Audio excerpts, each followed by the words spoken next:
আমরা সবাই জানি যে পাকিস্তানের সাথে সৌদি আরবের একটা প্রতিরক্ষা চুক্তি আছে। সেই চুক্তি হিসেবে কিন্তু ইরান যখন আক্রমণ করে সৌদি আরবে তখন কিন্তু পাকিস্তান সৌদির পক্ষ হয়ে যুদ্ধ করার কথা।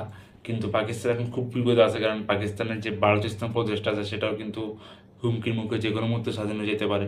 যদি এটা স্বাধীন হয় তাহলে পাকিস্তানের কোনো আর ইম্পর্টেন্ট ন্যাচারাল রিসোর্স কিছুই থাকবে না। কারণ চায়না পাকিস্তানকে ভালোবাসে শুধুমাত্র বালুচিস্তানের জন্য। কারণ বালুচিস্তানের সেই গোয়েদার পোর্ট দিয়ে তার বিআরএ প্রজেক্ট চালু করবে। তবে এখন যদিও বালুচিস্তান চলে যাবে হাত থেকে, তাহলে পাকিস্তানের অবস্থা অনেক খারাপ। অ্যান্ড ওইদিকে আজাদ কাশ্মীরেও বিভিন্ন আন্দোলন হচ্ছে এবং ওইখানকার মানুষজন ইন্ডিয়াকে সাপোর্ট দিচ্ছে বা ইন্ডিয়া থেকে সাহায্য নিতে চাচ্ছে। এটা উভয়মুখী সংকট। সে এখন ৩-৪ ফ্রন্টে যুদ্ধ করতে হবে, কারণ একা তো আফগানিস্তানের সাথে ফ্রন্টে যুদ্ধ করতেছে, এরপর বালুচিস্তান ফ্রন্ট, এরপর আজাদ কাশ্মীর যেটা ইন্ডিয়ার সাথে ফ্রন্ট হবে, অ্যান্ড নেক্সটে সৌদি আরবের পাপেট হিসেবে ইরানের বিরুদ্ধে যুদ্ধ করবে। তবে দেখা যাক হয় কি না। এইদিকে কিন্তু কাতার কিন্তু মাথা ঘামাচ্ছে যে আসলে কিছু করতে পারে কিনা। এটা একটা গুরুত্বপূর্ণ বিষয় যে পাকিস্তান নেগোসিয়েশন করার চেষ্টা করছিল, কারণ তার উপর সব কিছুই আছে। সে ব্যর্থ হয়েছে।